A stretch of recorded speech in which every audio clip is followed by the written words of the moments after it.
تعالى معايا ندخل المتحف المصري في القاهرة، لأن هناك هنلاقي لوحة طولها حوالي 3 متر ومصنوعة من الجرانيت الأسود، واكتشفها عالم الآثار الشهير فليندرز بيتري سنة 1896 في معبد الملك مرنبتاح. مرنبتاح أو مرنبتاح يبقى مين هو بقى؟ أيوة صح، يبقى ابن رمسيس الثاني، وهو الملك اللي حكم بعده مباشرة من 1213 ولحد 1203 قبل الميلاد تقريبا. واللوحة دي مشهورة جدا باسم لوحة إسرائيل، وده لسبب بسيط وخطير، وهو لأنها القطعة الأثرية الوحيدة من مصر القديمة اللي ذكرت اسم إسرائيل بشكل صريح. واللوحة دي عبارة عن قصيدة شعرية بتمجد انتصارات مرنبتاح على الأعداء، وفي آخر سطرين الشاعر حب يوجب مع الملك فقال: كنعان نهبت بكل شر، وعسقلان أخذت، جاز قبض عليها، ييناو محيت من الوجود،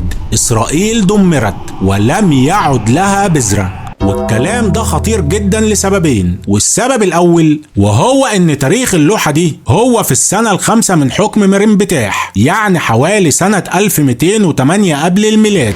والسبب التاني وهو الطريقة نفسها اللي اتكتبت بيها كلمة إسرائيل، لأن في الهيروغليفية وفي اللغة المصرية القديمة أي اسم بلد أو مدينة من المفترض إنه بيتحط وراه مخصص، وده عبارة عن رمز في الآخر بيدل على إنها أرض أو دولة. لكن مع كلمة إسرائيل في اللوحة دي فالكاتب استخدم مخصص شعب عبارة عن صورة راجل وست، مش مخصص أرض. طيب ده معناه إيه؟ ده معناه إن في سنة 1208 قبل الميلاد إسرائيل كانت موجودة بالفعل في أرض كنعان كشعب أو مدينة قوية كفاية إن ملك مصر يفتخر إنه حاربهم. ولو كان رمسيس الثاني أبو مرنبتاح هو فرعون الخروج ومات سنة 1213 وبني إسرائيل تاهوا في سينا 40 سنة، يبقى المفروض يوصلوا كنعان سنة 1173، يعني بعد لوحة مرنبتاح بكتير. فازاي بقى مرنبتاح يحاربهم في كنعان سنة 1208 وهم لسه تايهين في سينا أو لسه يدوب خارجين من مصر؟ والأدلة دي بتخلي نظرية إن رمسيس الثاني هو فرعون الخروج مشروخة تاريخيا، وده برغم شعبيتها السينمائية والإعلامية المنتشرة في العالم كله.